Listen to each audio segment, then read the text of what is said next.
करता येईल. आदरणीय शरदचंद्रजी पवार साहेब.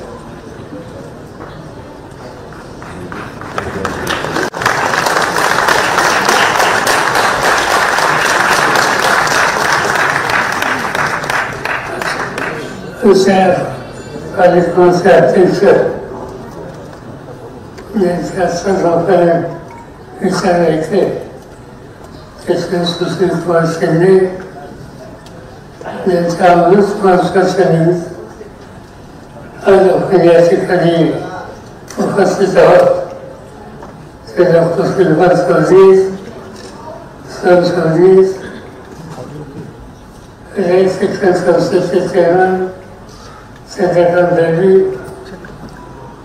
संसदेचे सहकारी ओमराजे निंबाळकर, महाराष्ट्र विश्वविद्यालयाचे कार्याध्यक्ष रोशन जाधव, विधानसभेचे सदस्य कैलास पाटील, सुप्रसिद्ध लेखक कादंबरीकार विश्वास पाटील, कैलास पवार, सचिन विसरकर, सुनील महाजन यांचे शासनाकडे अन्य सहकारी आणि उपस्थित बंधूंनी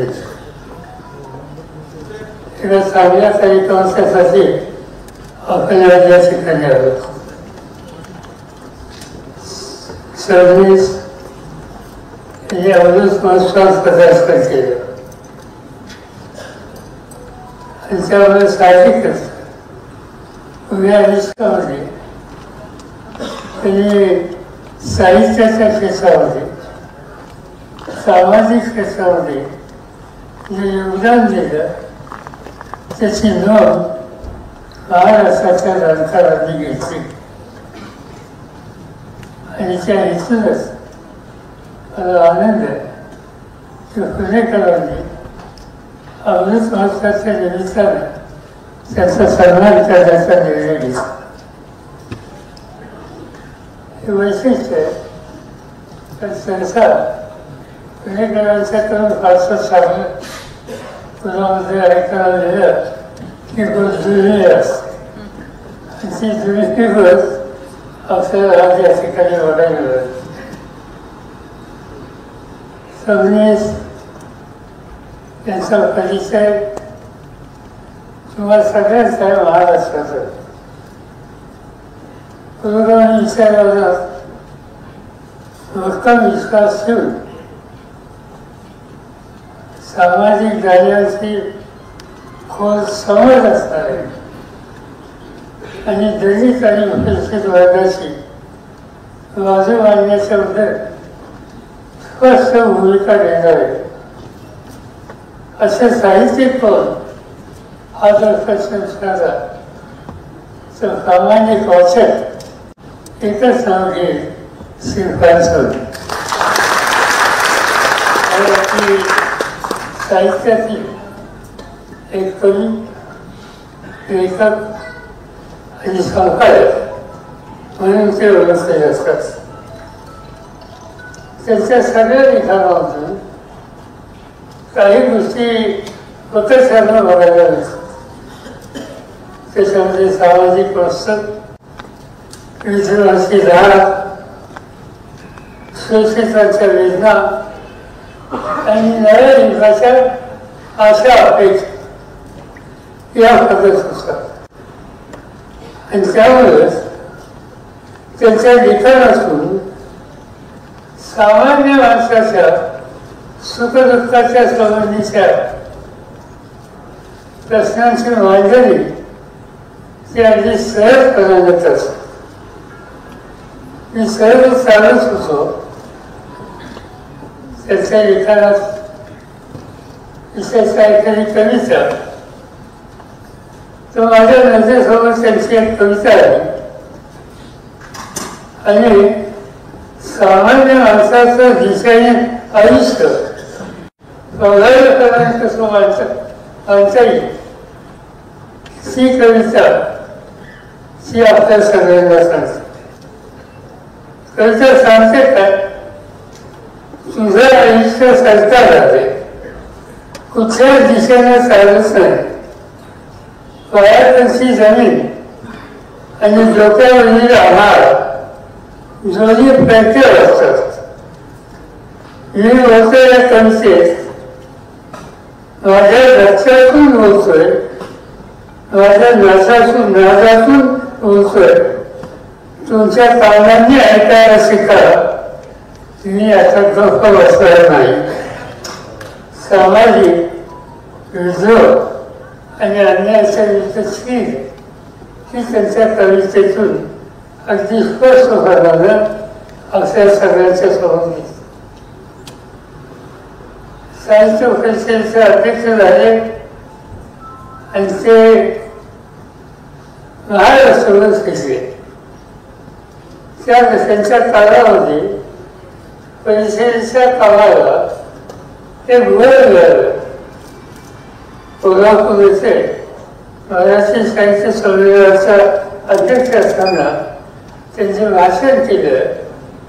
त्याची चर्चा आधी होती आणि ती आधी काळातली सतत ही भूमिका मांडण्यासाठी ते क्रियाशील झाले आणि अनेक गोष्टी त्यांच्याकडे सांगतायचे. ते एकाच मराठवाड्यात साहित्याच्या क्षेत्रामध्ये मराठवाड्यात अनेकांचं योगदान होत आहे. मराठवाडा थोडा उशिरा महाराष्ट्रामध्ये सहभागी झाला. रजाकारांच्या विरुद्ध एक संघर्षाची स्थिती ही निर्माण करण्यासाठी मराठवाड्याच्या नेतृत्वाने पुढाकार घेतला, कष्ट केले, त्याग केला आणि शेवटी मराठवाडा या देशाचा आणि महाराष्ट्राचा हा भाग झाला. हे सगळं असताना मराठवाड्याचं वैशिष्ट्य येते की निजामाचे राजवंश होते तरी मराठी भाषा, मराठी संस्कृती, मराठी साहित्य, विशेषतः काव्य इतर विषयाने मराठवाड्याने कधी पसंत दिले. साहित्याच्या क्षेत्रामध्ये अनेकांनी कशाने योगदान दिले आणि लोक कधीतरी आविर्भावाला गेले जात असो किंवा कथाक्षणी वेळ काढून अनंतराव भाले यांच्याकडे जात असो. आनंदाशी सुसंवाद साधणं व्यक्तिगत जीवनामध्ये काहीतरी नवीन आपल्याला मिळते अशा प्रकारचं असतं. मराठवाड्याच्या सवय उभारणीमध्ये सुरुवातीच्या काळामध्ये ज्यांनी योगदान दिलं आणि त्याचं योगदान हे विभागाच्या विकासाबरोबर साहित्यामध्ये सुद्धा असतं. अशांचं स्मरण करायचं झालं तर देवीसिंग चव्हाण यांच्या नावाचा उल्लेख या ठिकाणी करतो. आणि पुरुषकर मराठी भाषेमध्ये अलीकडच्या काळामध्ये अत्यंत प्रभावी लिखाण करणारं साहित्य म्हणून आपण चौकशी केली तर पुरुषकरांचं नाव हे प्रकर्षाने दिसतं. रानाच्या कविता या प्रकर्षाने वाढल्या आणि महाराष्ट्राच्या मराठी माणसाच्या घराघरामध्ये गेल्या त्या माझं महाराष्ट्र नाव हे आपण कधी विसरू शकत नाही. आणि त्याच मालिकेमध्ये आज आपण डॉक्टर श्रीपाद चौधरी यांनी कार्य केले. साहित्य संमेलनामध्ये फिरफिरा त्याचं भाषण तुम्ही सगळ्यांनी ऐकलं. भाषण प्रमाणे केलं. अध्यक्षपदाच्या कारकिर्दीमध्ये नुसतं अध्यक्षपदाचं भाषण करून आपलं कर्तव्य झालं ही भूमिका त्यांनी कधी घेतली नाही. त्या वर्षाच्या कारखान्यामध्ये अक्षरशः महाराष्ट्र त्यांनी पिंचून काढला. ठिकठिकाणी विचारवण महाराष्ट्राचे दौरे आणि त्याचा लाभ हा नक्कीच महाराष्ट्राच्या मराठी माणसाच्या तरुण पिढीला फार मोठ्या प्रमाणात त्याचे लिखाण काय, किती आहे, किती प्रस्ताव मिळाली याची माहिती अवसर झालेला नसते. आज त्याची महाराष्ट्राला त्याचा जन्म निघाल्याचा असेल, आयुष्याचा काही काळ तिथे गेला असेल, पण प्राध्यापक म्हणून उत्तर महाराष्ट्रामध्ये जळगावच्या विद्यापीठामध्ये भाषांचा संबंधित अभ्यास हा विषय समजून त्या ठिकाणी त्यांनी नव्या पिढीला शिकवायचं काम केले. संगीत याचं एखादं वैशिष्ट्य आहे, त्यांना काही घ्यायचं असेल तर मोकळेपणाने टीका करायची असेल तर टीका येत असतात, योग्य असेल तर योग्य या समजतात. मी सहजच आता त्याचं एक पुस्तक बघत होतो, विवेकाची फेरी, आणि हे पुस्तक त्याचे आस्पद केले. ती आस्पद पत्रिका आमची गमतीची आहे. ती अशी आहे, विश्वासाय नकाशात भारताला सर्व अर्थानं सर्वस्व बनवून पाहणाऱ्या नरेंद्र मोदी यांना त्यांच्यातील सामर्थ्य आणि मर्यादा, त्यांच्या मर्यादा ज्ञानात पाहा. त्याच्यातून त्याची भूमिका अतिशय स्पष्ट होते. जे योग्य आहे त्याला योग्य म्हणण्याच्या संबंधीची ही भूमिका होती. अनेक वर्षावर देशाच्या नेतृत्वावर सुद्धा टीका करते, त्याच्या योग्य गोष्टीचा पुरस्कार सुद्धा करतात. आणि त्यामुळं संबंधांचं लिखाण ही आजच्या परिस्थितीमध्ये एक दिशादर्शक असतं. आणि त्यामुळं साहजिकच साहित्याच्या क्षेत्रामध्ये त्यांचं एक स्थान अतिशय वरच्या दर्जात केलेलं आहे. आणि त्यामुळे साहजिकच त्यांच्या अपेक्षा असतात की तुमच्या माझ्या सगळ्यांसारखं करणं अतिशय महत्त्वाचे आहे. मी काय अधिक बोलून आपल्या सगळ्यांचा घेऊच.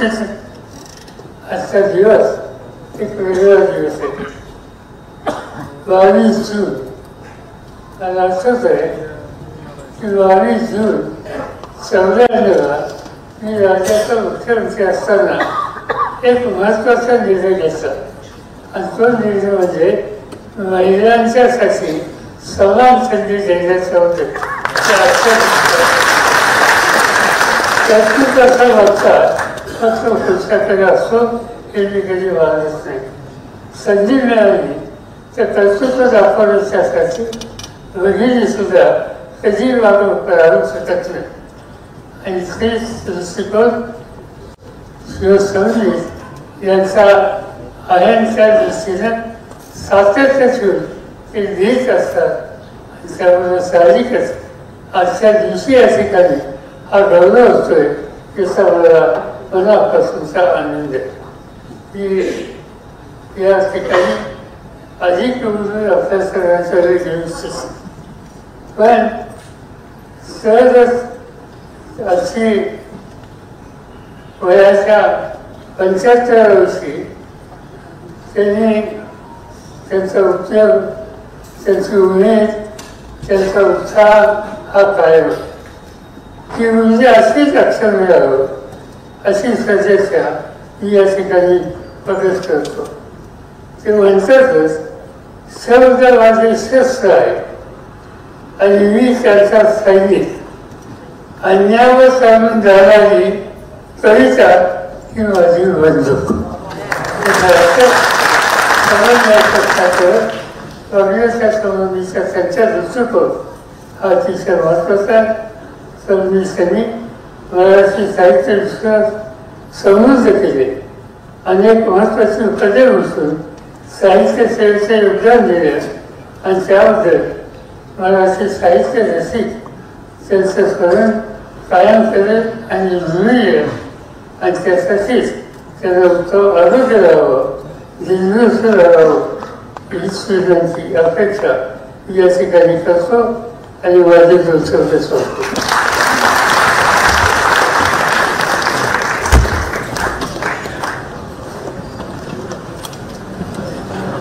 सगळ्यांनी 2 मिनिटं थांबायचंय. विराज तावरे आभार प्रदर्शन करतील, मग राष्ट्रगीत होईल आणि सांगण्यात होईल.